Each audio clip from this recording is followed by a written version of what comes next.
Yes, but now, speaking of carnage, time for sport.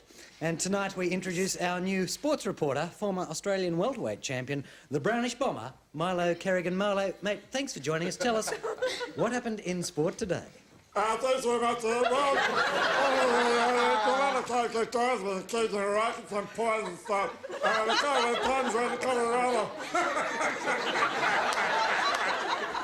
Basically, in the team, come into you, let's say, David!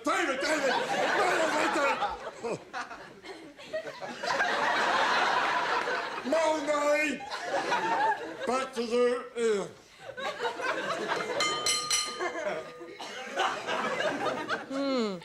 Thanks, Milo. Good news for Saints supporters there. Well, weekend weather coming up, I imagine, at the end of the week. And to take the Bureau of Meteorology's information and rephrase it in an attempt to make it sound different from every other weather report on television, here's Phil, no nickname anymore, Toinby.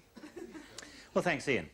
Well, rain fell in some parts of New South Wales today, mainly the ground. And the biggest fall recorded was 400 feet when I pushed my psychoanalyst out of his 20th story window. And now a big hello and a big thank you to little Heather Weens from Quorn, who sent me in her pet fish Toby to use as a pointer. Thank you.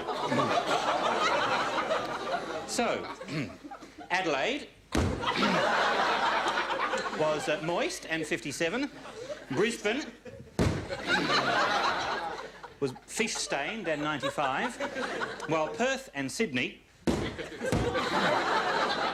both recorded very high levels of mercury, although not quite as high as our friend Toby here. Isn't that right, Toby? Yes.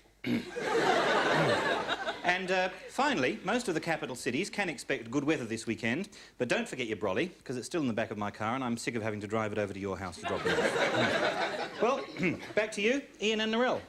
Yes, thanks, Phil B. Matopoulos. And what's happening on the weekendicus? Bit of Tennessee poos, perhaps, with Nelly Pegs and I? No, I'll try and make it, Ian, but I had planned to incinerate myself in a bath full of metho. Well, don't put yourself out.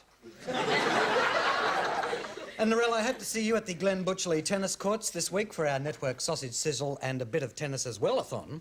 And don't forget, all that money raised is going to pay for the much-needed heart surgery for little Tommy Battersby, who, as we speak, is hanging onto dearest life by the barest of threads. Have to be there, Ian, but I've got a bit of reading to catch up on. Good on you, Narelle. And, of course, good on you, too. Until next week, good night, and Tommy, mate, if you're watching, goodbye.